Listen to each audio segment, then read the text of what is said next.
ವೃಷಭ ರಾಶಿ ವೀಕ್ಷಕರಿಗೆಲ್ಲ ಸ್ವಾಗತ. ಈ ವೃಷಭ ರಾಶಿಯಲ್ಲಿಟ್ಟಿರ್ತಕ್ಕಂಥವ್ರಿಗೆ ಶನಿ ಈಗ ಮೀನ ರಾಶಿಯಲ್ಲಿ ಸಂಚಾರವನ್ನ ಮಾಡ್ತಾ ಇದ್ದಾರೆ. ಈ ಮೀನ ರಾಶಿಯನ್ನು ಬಿಟ್ಟು ಶನಿ ಮುಂದಿನ ರಾಶಿಯಾಗಿರ್ತಕ್ಕಂತಹ ಮೇಷ ರಾಶಿಗೆ ಯಾವಾಗ ಪ್ರವೇಶವನ್ನು ಮಾಡ್ತಾರೆ, ಶನಿಯ ಈ ಮೇಷ ರಾಶಿಯ ಪ್ರವೇಶದಿಂದ ಈ ವೃಷಭ ರಾಶಿಯಲ್ಲಿಟ್ಟಿರ್ತಕ್ಕಂತಹ ವ್ಯಕ್ತಿಗಳ ಒಂದು ಜೀವನದಲ್ಲಿ ಆಗ್ತಕ್ಕಂತಹ ಬದಲಾವಣೆಗಳು ಏನೇನು, ಹಾಗೆ ಪರಿಹಾರ ಕ್ರಮಗಳು ಏನು ಅಂತಕ್ಕಂಥದ್ದನ್ನ ನಾವು ಈ ವಿಡಿಯೋದಲ್ಲಿ ನೋಡ್ತಾ ಹೋಗೋಣ. ನೋಡಿ, ಮೊದಲನೇದಾಗಿ ನಮ್ಮ ಜೀವನದಲ್ಲಿ ಯಾವುದೇ ಕಷ್ಟ ಕಾರ್ಪಣ್ಯ ಬರಲಿ, ಏನೇ ಕಷ್ಟ ಬರಲಿ, ಆ ಕಷ್ಟಕ್ಕೆ ಶನಿನೇ ಮೂಲ ಕಾರಣ ಅಂತಕ್ಕಂಥದ್ದನ್ನ ತುಂಬಾ ಜನ ಹೇಳ್ತಾ ಇರ್ತಾರೆ. ನನಗೆ ಅಷ್ಟಮ ಶನಿ ಇದೆ, ನನಗೆ 7.5 ಶನಿ ನಡೀತಾ ಇದೆ, ಈ ತರಹದ ಒಂದು ಮಾತುಗಳು ಕೇಳಿ ಬರ್ತಾ ಇರುತ್ತೆ. ಇಲ್ಲಿ ನಾನು ಒಂದು ವಿಚಾರವನ್ನ ಸ್ಪಷ್ಟವಾಗಿ ನಾನು ನಿಮಗೆ ತಿಳಿಸ್ಲಿಕ್ಕೆ ಪ್ರಯತ್ನ ಪಡ್ತಾ ಇದ್ದೇನೆ. ಶನಿ ಕರ್ಮಕಾರಕ. ಶನಿ ನಮಗೆ ಒಂದು ಪಾಠವನ್ನು, ಒಂದು ಅಧ್ಯಾಯವನ್ನು, ಒಂದು ಲೆಸನ್ನ ಹೇಳ್ಕೊಡ್ತಕ್ಕಂತಹ ಒಂದು ತುಂಬಾ ಒಳ್ಳೆಯ ಒಂದು ಗ್ರಹ. ನಮ್ಮ ಅಹಂಕಾರಕ್ಕೆ ತಕ್ಕಂತೆ ಉತ್ತರವನ್ನು ಕೊಡ್ತಕ್ಕಂತಹ ಗ್ರಹ ಶನಿ ಗ್ರಹ, ಕರ್ಮಕಾರಕ. ಇಲ್ಲಿ ಇನ್ನೊಂದು ಮಾತನ್ನ ನಾನು ಹೇಳೋದಕ್ಕೆ ಇಷ್ಟಪಡ್ತೇನೆ. ಶನಿಯನ್ನು ಬೇಕಾದ್ರೆ ಈಸಿಯಾಗಿ ಹೋಲಿಸ್ಕೋಬಹುದು ನಾವು, ಆದ್ರೆ ಗುರುಗ್ರಹವನ್ನ ನಾವು ಹೋಲಿಸ್ಕೊಳ್ಳೋದಕ್ಕೆ ಆಗಲ್ಲ. ತುಂಬಾ ಜನ ತಪ್ಪಾಗಿ ಅರ್ಥ ಮಾಡ್ಕೊಂಡಿದ್ದಾರೆ. ಶನಿ ತುಂಬಾ ಅಪಾಯ, ಗುರು ತುಂಬಾ ಒಳ್ಳೆಯ ಗ್ರಹ ಅಂತ ಹೇಳ್ಬಿಟ್ಟು. ಶನಿನ ಬೇಕಾದ್ರೆ ಈಸಿಯಾಗಿ ಹೋಲಿಸ್ಕೋಬಹುದು, ಆದ್ರೆ ಗುರುಗ್ರಹವನ್ನ ಈಸಿಯಾಗಿ ಹೋಲಿಸ್ಕೊಳ್ಳೋದಕ್ಕೆ ಆಗುವುದಿಲ್ಲ. ಒಬ್ಬ ಸ್ಟ್ರಿಕ್ಟ್ ಆಗಿರ್ತಕ್ಕಂತಹ ಟೀಚರು ಏನ್ ಎಕ್ಸ್ಪೆಕ್ಟ್ ಮಾಡ್ತಾನೆ ಸ್ಟೂಡೆಂಟ್ ಇಂದ? ಡಿಸಿಪ್ಲಿನ್ ಆಗಿರಬೇಕು, ಹಾಗೆ ಕರೆಕ್ಟ್ ಆಗಿ ಓದಬೇಕು ಅನ್ನೋದನ್ನ ಎಕ್ಸ್ಪೆಕ್ಟ್ ಮಾಡ್ತಾನೆ ಒಬ್ಬ ಟೀಚರ್ ಆಗ್ತಕ್ಕಂಥವನು. ಸೊ ಆ ಟೀಚರ್ಗೆ ಆ ವಿದ್ಯಾರ್ಥಿ ಓದ್ಲಿಲ್ಲ ಅಂದ್ರೆ ತುಂಬಾನೇ ಅವ್ರಿಗೆ ಇಷ್ಟ ಆಗಲ್ಲ ಅವ್ರಿಗೆ. ಸೊ ಅಂತಹ ಗುರುವನ್ನು ಹೋಲಿಸ್ಕೋಬೇಕಂದ್ರೆ ಆ ವಿದ್ಯಾರ್ಥಿ ತುಂಬಾ ಕಷ್ಟ ಪಡಬೇಕಾಗುತ್ತೆ. ಶನಿನ ಹೋಲಿಸ್ಕೊಳ್ಳೋದು ತುಂಬಾ ಸುಲಭ. ಇದನ್ನೇ ನಾನು ನಿಮಗೆ ಮುಂದೆ ಒಂದೊಂದೇ ಪಾಯಿಂಟ್ ಹೇಳ್ಕೊಳ್ತಾ ಹೋಗ್ತಾನೆ. ನೀವೆಲ್ಲ ರಾಶಿ ಅಂತ ನೀವು ಹೋಗ್ತಾ ಇದ್ದೀರಾ. ಈ ರಾಶಿಯವರಿಗೆ ವಿಪರೀತ ರಾಜಯೋಗ, ಈ ರಾಶಿಯವರು ಕೋಟಿಗಟ್ಟಲೆ ಸಂಪಾದಿಸ್ತಾರೆ ಅಂತ ಏನಾದ್ರು ತಮ್ಮನೇಲಿದ್ರೆ ನೀವು ಅದನ್ನ ನೋಡ್ತೀರಾ. ಅದು ಆಗೋದಿಲ್ಲ. ಕೋಟಿಗಟ್ಟಲೆ, ಯಾಕಂದ್ರೆ ವೃಷಭ ರಾಶಿಯಲ್ಲಿ ಲಕ್ಷಾನುಗಟ್ಟಲೆ ಹುಟ್ಟಿರ್ತಾರೆ. ಎಲ್ಲರಿಗೂ ಒಂದೇ ತರ ಇರೋದಿಲ್ಲ. ನೋಡಿ, ಈಗ ವೃಷಭ ರಾಶಿ ನಿಮ್ದೇನೋ ವೃಷಭ ರಾಶಿ. ಲಗ್ನ ಯಾವುದು? ಮಿಥುನ ಲಗ್ನನ, ಕರ್ಕಾಟಕ ಲಗ್ನನ, ಸಿಂಹ ಲಗ್ನನ, ಕನ್ಯಾ ಲಗ್ನನ, ತುಲಾ ಲಗ್ನನ, ವೃಶ್ಚಿಕ ಲಗ್ನದಲ್ಲಿ ಹುಟ್ಟಿದ್ದೀರಾ, ಧನುಸು ಲಗ್ನದಲ್ಲಿ ಹುಟ್ಟಿದ್ದೀರಾ, ಅಥವಾ ಮಕರ ಲಗ್ನದಲ್ಲಿ ಹುಟ್ಟಿದ್ದೀರಾ, ಅಥವಾ ಕುಂಭ ಲಗ್ನದಲ್ಲಿ ಹುಟ್ಟಿದ್ದೀರಾ, ಅಥವಾ ಮೀನ ಲಗ್ನದಲ್ಲಿ ಹುಟ್ಟಿದ್ದೀರಾ ಅನ್ನೋದು ಮುಖ್ಯವಾಗಿರ್ತಕ್ಕಂಥದ್ದು. ಲಗ್ನ ಅಂದ್ರೆ ಏನು?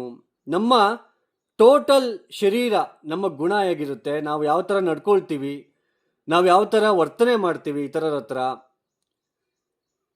ನಮಗೆ ಎಷ್ಟರ ಮಟ್ಟಿಗೆ ಗೌರವ ಸಿಗ್ತಾ ಇದೆ ಸಮಾಜದಲ್ಲಿ, ನಾವು ಆರೋಗ್ಯವಾಗಿರ್ತೀವ, ನಮ್ಮ ದೇಹದ ಆಕೃತಿ ಯಾವ ಥರ ಇದೆ, ಶರೀರಾಕೃತಿ ತುಂಬಾ ಸ್ಫುರದ್ರೂಪಿಗಳಾಗಿದ್ವಾ, ಅಂದ್ರೆ ಬ್ಯೂಟಿಫುಲ್ ಆಗಿದೀವಾ, ಅಥವಾ ನೋಡೋದಕ್ಕೆ ಅಷ್ಟೊಂದು ಚೆನ್ನಾಗಿಲ್ವಾ, ಇದೆಲ್ಲನೂ ಕೂಡ ಲಗ್ನ ಡಿಸೈಡ್ ಮಾಡುತ್ತೆ. ಲಗ್ನ ತುಂಬಾ ಇಂಪಾರ್ಟೆಂಟ್.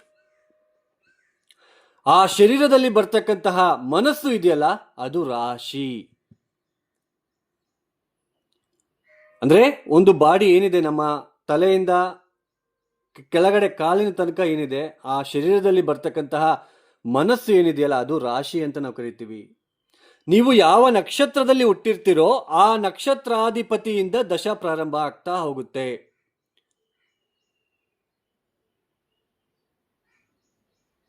ಫಾರ್ ಎಕ್ಸಾಂಪಲ್, ಇಲ್ಲಿ ಕೃತಿಕಾ ನಕ್ಷತ್ರದಲ್ಲಿ ಏನಾದ್ರೂ ನೀವು ಹುಟ್ಟಿದ್ರೆ ಸೂರ್ಯ ಮಹಾದಶ ಪ್ರಾರಂಭ ಆಗುತ್ತೆ. ಸೂರ್ಯ ದಶ ಆದ್ಮೇಲೆ ಚಂದ್ರ ಮಹಾದಶ 10 ವರ್ಷ ಇರುತ್ತೆ. ಚಂದ್ರ ಮಹಾದಶ ಆದ್ಮೇಲೆ ಕುಜ ಮಹಾದಶ 7 ವರ್ಷಗಳ ಕಾಲ ಇರುತ್ತೆ. ಕುಜ ಆದಮೇಲೆ ರಾಹು 18 ವರ್ಷ, ರಾಹು ಆದಮೇಲೆ ಗುರು 16 ವರ್ಷ, ಈ ಥರ ಒಂದೊಂದೇ ದಶ ನಿಮಗೆ ಬರ್ತಾ ಹೋಗುತ್ತೆ. ಈಗ ಗುರು ದಶ ಬಂದಿದೆ ಒಬ್ಬ ವ್ಯಕ್ತಿಗೆ. ಆ ಯಾವ ಲಗ್ನದಲ್ಲಿ ಹುಟ್ಟಿದಾನೆ ಆ ಲಗ್ನಕ್ಕೆ ಗುರು ಶುಭ ಗ್ರಹನ, ಪಾಪಿ ಆಗ್ತಾನ, ಅಷ್ಟಮಾಧಿಪತಿ ಆಗ್ತಾನ, 12ನೇ ಮನೆ ಅಧಿಪತಿ ಆಗ್ತಾನ, ಅದರ ಮೇಲೆ ನಮಗೆ ಫಲಿತಾಂಶಗಳು ಇರುತ್ತೆ. ಅದಕ್ಕೆ ಹೇಳೋದು, ಕೆಲವೊಂದ್ಸಲ ನಮ್ಮ ಮನಸ್ಸು ಚೇಂಜ್ ಆಗ್ತಾ ಇರುತ್ತೆ. ಯಾಕೆಂದ್ರೆ ದಶಾಭುಕ್ತಿಗಳು ಚೇಂಜ್ ಆದಂತೆಲ್ಲ ಮನಸ್ಸು ಏನಾಗುತ್ತೆ, ಚೇಂಜ್ ಆಗ್ತಾ ಹೋಗುತ್ತೆ. ಕೆಲವೊಬ್ಬರದ್ದು ಚೇಂಜ್ ಆಗಲ್ಲ, ಒಂದೇ ತರ ಇರ್ತಾರೆ. ಯಾಕಂದ್ರೆ ಅವ್ರದ್ದು ಲಗ್ನನೂ ಸೇಮ್, ರಾಶಿನೂ ಸೇಮ್ ಆಗಿದ್ರೆ, ಈಗ ವೃಷಭ ರಾಶಿ ವೃಷಭ ಲಗ್ನದಲ್ಲಿ ಹುಟ್ಟಿದ್ರೆ ಅದು ಬೇರೆ ಪ್ರಶ್ನೆ. ನೋಡಿ, ವೃಷಭ ಲಗ್ನಕ್ಕೆ ಒಳ್ಳೆ ಪ್ಲಾನೆಟ್ ಯಾವುದು ಅಂದ್ರೆ ಶನಿ ಮತ್ತೆ ಬುಧ ಮತ್ತೆ ಸೂರ್ಯ. ಈ ಮೂರು ಗ್ರಹಗಳು ಈ ಮೂರು ಗ್ರಹಗಳ ದಶಾಭುಕ್ತಿಗಳು ಬಂದಾಗ ಅನುಕೂಲಕರವಾಗಿರ್ತಕ್ಕಂತಹ ಪರಿಸ್ಥಿತಿಯನ್ನು ಕೊಡ್ತಾ ಹೋಗ್ತಾರೆ. ಹಾಗೇನೆ ಯಾವುದೇ ಗ್ರಹ ಎಷ್ಟು ಬಲಿಷ್ಠರಾಗಿದ್ದಾರೆ ಅಂತ ನಾವು ಹೇಗೆ ನೋಡ್ತೀವಿ ಅಂತಂದ್ರೆ, ಅಷ್ಟಕವರ್ಗ ಬಿಂದುಗಳು ತುಂಬಾ ಇಂಪಾರ್ಟೆಂಟ್. ಪ್ಲಾನೆಟ್ ಸ್ಟ್ರೆಂತ್ ಅಂತ ನಾವು ಕರಿತೀವಿ. ಈಗ ವೃಷಭ ಲಗ್ನದಲ್ಲಿ ಹುಟ್ಟಿದ್ದೀರಾ, ಶನಿ ಯೋಗಕಾರಕ ಅಂತ ಹೇಳಿದೆ. ಶನಿ ಏನಾದರೂ ಒಂದು ವೇಳೆ ಬಲಹೀನ ಆಗಿದ್ದಲ್ಲಿ, ಅಷ್ಟಕವರ್ಗ ಬಿಂದುಗಳು ರಾಹು ಕೇತುವನ್ನು ಹೊರತುಪಡಿಸಿ, ಈಗ ವೃಷಭ ಲಗ್ನ, ಈ ಲಗ್ನದಿಂದ ಈ ಶನಿ ಇಲ್ಲೆಷ್ಟು ಕೊಟ್ಟಿದ್ದಾನೆ ಅಷ್ಟಕವರ್ಗ ಬಿಂದುಗಳು, ಇಲ್ಲಿ ಮತ್ತೆ ಎಲ್ಲಾನು 12 ರಾಶಿ ಚಕ್ರದಲ್ಲಿ ಶನಿ ಇಷ್ಟಿಷ್ಟು ಬಿಂದುಗಳು ಅಂತ ಕೊಟ್ಕೊಂತ ಬಂದಿರ್ತಾರೆ. ಈಗ ಶನಿ ಈ ಮನೆಗೆ ಬಂದಿದ್ದಾರೆ, 11ನೇ ಮನೆಗೆ, ನಿಮ್ಮ ಜನ್ಮ ರಾಶಿಯಿಂದ ಲಾಭಸ್ಥಾನಕ್ಕೆ ಬಂದಿದ್ದಾರೆ.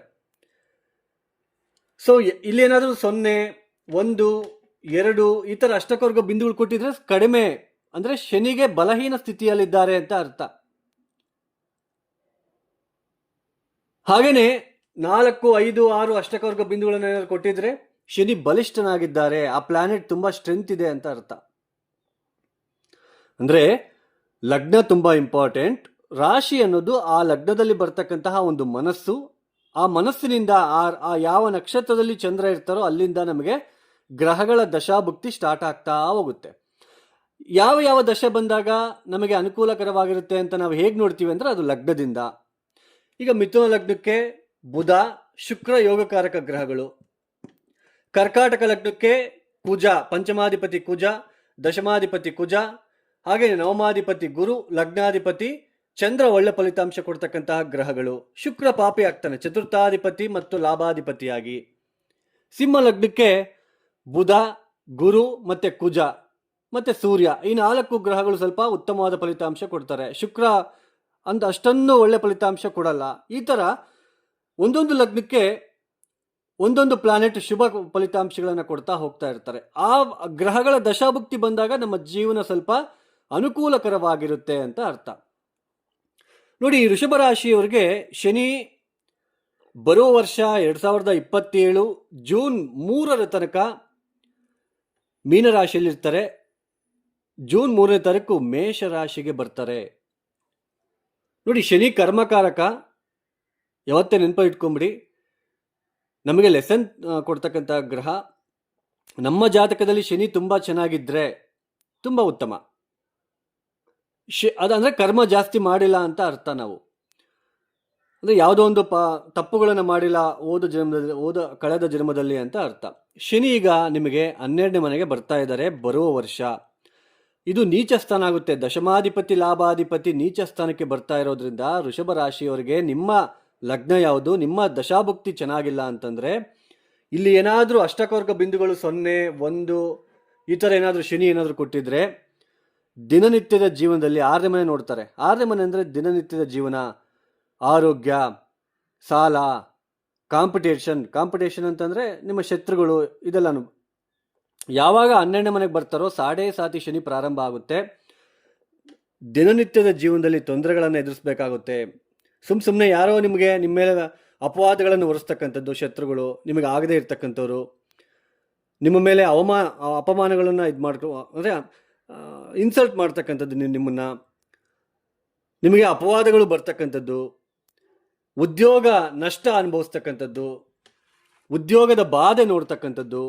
ಶನಿ ಇಲ್ಲಿ ಈ ಸ್ಥಾನದಲ್ಲಿ ಕುತ್ಕೊಂಡ್ಬಿಟ್ಟು ತೃತೀಯ ದೃಷ್ಟಿಯಿಂದ ನಿಮ್ಮ ಜನ್ಮರಾಶಿಯಿಂದ ದ್ವಿತೀಯ ಸ್ಥಾನವನ್ನು ನೋಡ್ತಾ ಇರೋದ್ರಿಂದ ಹಣದ ಅಭಾವ, ಕುಟುಂಬದಲ್ಲಿ ಸಪೋರ್ಟ್ ಇಲ್ಲದೆ ಇರತಕ್ಕಂಥದ್ದು, ಸಾಕಷ್ಟು ಹಿನ್ನಡೆಯನ್ನು ಅನುಭವಿಸ್ತಕ್ಕಂಥದ್ದು, ನಿದ್ರಾಹೀನತೆ,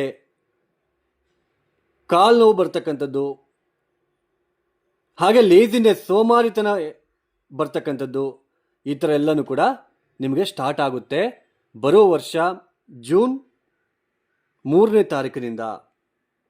ಆದರೆ ನಿಮ್ಮ ವೈಯಕ್ತಿಕ ಜನ್ಮ ಜಾತಕದಲ್ಲಿ ಶನಿ ಮಹಾದಶ ನಡೀತಾ ಇದ್ರೆ, ಶನಿ ದಶ ನಡೀತಾ ಇದ್ದು ಈ ಥರ ಸಾಡೆ ಸಾತಿ ಶನಿನೂ ಕೂಡ ಸೇಮ್ ಟೈಮ್ ಬಂದರೆ, ಎರಡೂ ಒಟ್ಟಿಗೆ ಬಂದಾಗ ಪ್ರಭಾವ ಅನ್ನೋದು, ತೀವ್ರತೆ ಅನ್ನೋದು ತುಂಬ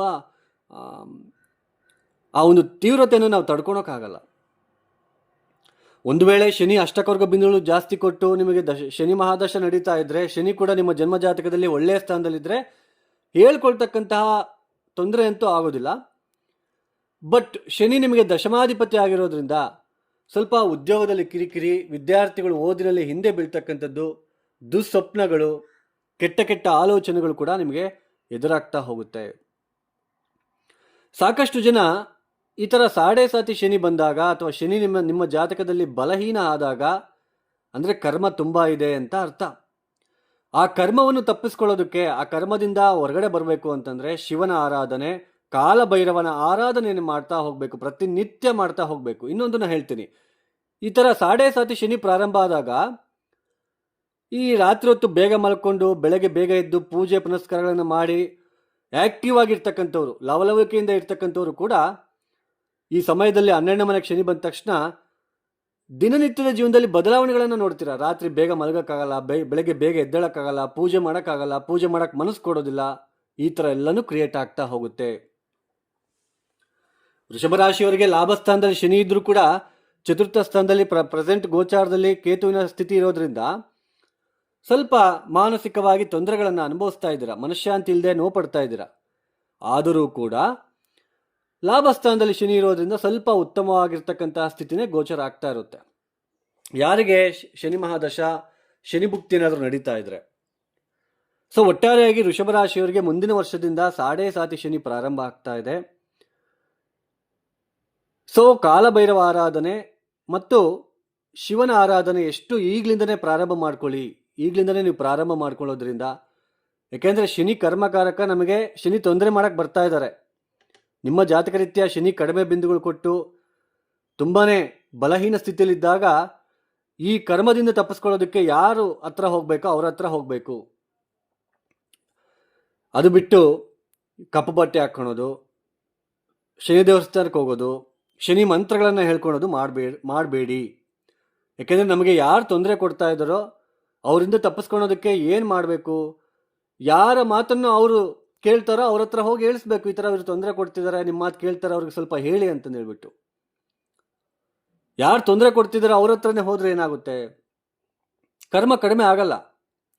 ಸೊ ಕರ್ಮದಾತ ಇಲ್ಲಿ ಬಂದಿರೋದ್ರಿಂದ, ಕರ್ಮಕಾರಕ ನಮಗೆ ಶನಿ 12ನೇ ಮನೆಗೆ ಬರ್ತಾ ಇರೋದ್ರಿಂದ ಲಗ್ನ ತುಂಬ ಇಂಪಾರ್ಟೆಂಟು. ನಾನು ಎಕ್ಸ್ಪ್ಲೇನ್ ಮಾಡಿರೋದು ನಿಮಗೆ ಅರ್ಥ ಆಗಿದೆಯೋ ಇಲ್ವೋ ಗೊತ್ತಿಲ್ಲ, ಆದರೆ ನನ್ನ ಪ್ರಯತ್ನ ಅರ್ಥ ಮಾಡಿಸುವ ಪ್ರಯತ್ನ ಅಷ್ಟೇ. ಇಲ್ಲಿಗೆ ಬಂದಾಗ ಅಷ್ಟಕವರ್ಗ ಬಿಂದುಗಳನ್ನು ನೋಡ್ಕೊಳ್ಳಿ. ದಶಾಭುಕ್ತಿ ಚೆನ್ನಾಗಿದ್ದರೆ ಇಲ್ಲಿ ಅಷ್ಟೊಂದು ತೊಂದರೆ ಕೊಡಲ್ಲ. ದಶಾಭುಕ್ತಿ ಚೆನ್ನಾಗಿಲ್ಲ, ಇಲ್ಲೂ ಕೂಡ ಚೆನ್ನಾಗಿಲ್ಲ ಅಂದರೆ ಸ್ವಲ್ಪ ತೊಂದರೆ ಪಡಬೇಕಾಗುತ್ತೆ ಮುಂದಿನ ವರ್ಷದಲ್ಲಿ ವೃಷಭ ರಾಶಿಯವರು. ಇಲ್ಲಿ 2.5 ವರ್ಷ, ಇಲ್ಲಿ 2.5 ವರ್ಷ, ಇಲ್ಲಿ 2.5 ವರ್ಷ, 7.5 years ಸ್ವಲ್ಪ ಸಾಡೆ ಸಾತಿ ಪ್ರಭಾವ ಇರುತ್ತೆ. ಸೊ ಶಿವನ ಆರಾಧನೆ, ಕಾಲಭೈರವ ಆರಾಧನೆ ಎಷ್ಟು ಮಾಡ್ತಿರೋ ಈಗಲಿಂದನೇ ಪ್ರಾರಂಭ ಮಾಡ್ಕೊಳ್ಳಿ. ತ್ರಯೋದಶಿಗೆ ಕಾಲಭೈರವ ದೇವಸ್ಥಾನದಲ್ಲಿ ಪ್ರದೋಷ ಕಾಲದಲ್ಲಿ ಎಳ್ಳೆಣ್ಣೆ ಅಭಿಷೇಕ ಮಾಡಿಸ್ತಕ್ಕಂಥದ್ದು, ಪ್ರತಿನಿತ್ಯ ಎಳ್ಳುಬತ್ತಿ ಪ್ರದೋಷ ಕಾಲದಲ್ಲಿ ಹಚ್ಚತಕ್ಕಂಥದ್ದು, ಓಂ ನಮಃ ಶಿವಾಯ 1000 ಸಲ ಹೇಳ್ಕೊಳ್ತಕ್ಕಂಥದ್ದು, ಕಾಲಭೈರವ ಗಾಯತ್ರಿ ಮಂತ್ರ ಹೇಳ್ಕೊಳ್ತಕ್ಕಂಥದ್ದು ಮಾಡ್ತಾ ಹೋಗಬೇಕಾಗುತ್ತೆ. ಇದನ್ನು ಮಾಡಿ ಖಂಡಿತ ನಿಮಗೆ ಅನುಕೂಲ ಆಗ್ತಾ ಹೋಗುತ್ತೆ.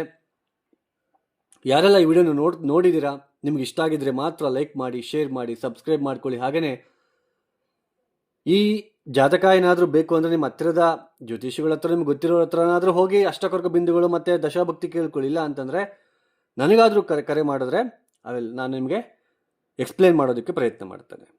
ಯಾರೆಲ್ಲ ಈ ವಿಡಿಯೋನ ನೋಡ್ತಾ ಇದ್ರೆ ಇಷ್ಟ ಆಗಿದ್ರೆ ಮಾತ್ರ ಲೈಕ್ ಮಾಡಿ, ಶೇರ್ ಮಾಡಿ, ಸಬ್ಸ್ಕ್ರೈಬ್ ಮಾಡ್ಕೊಳ್ಳಿ. ಸರ್ವೇ ಜನೋ ಸುಖಿನೋ ಭವಂತು. ಧನ್ಯವಾದಗಳು. ಜೈ ಶ್ರೀರಾಮ್.